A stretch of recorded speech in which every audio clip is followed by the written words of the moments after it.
La valeur n'a pas de norme fixe. Elle dépend de l'attachement de chacun. L'amour possessif est source de souffrance. La valeur n'a pas de critère absolu. Elle est déterminée par l'attachement de l'esprit humain.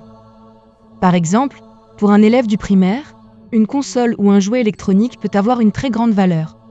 Mais pour moi, cela n'a pratiquement aucune utilité. Ainsi, un enfant qui aime passionnément ses jouets électroniques sera certainement très triste s'il les perd.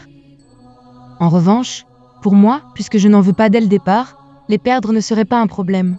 Au contraire, cela libérerait de la place.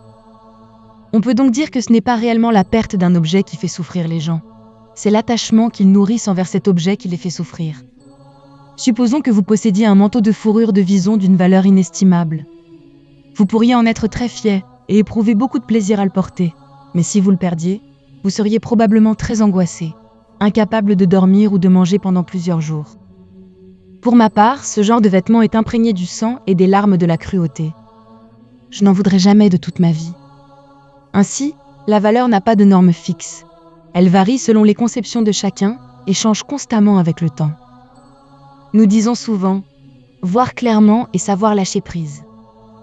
Si vous estimez qu'un objet ou une situation possède encore de la valeur à vos yeux, il vous sera impossible de la voir véritablement telle qu'elle est et de vous en détacher. C'est pourquoi nous devons réfléchir profondément et développer une compréhension juste. Ce n'est que lorsque nous réalisons qu'une chose ne possède en elle-même aucune valeur particulière ou exceptionnelle que nous pouvons réellement la voir avec lucidité et finalement la laisser partir.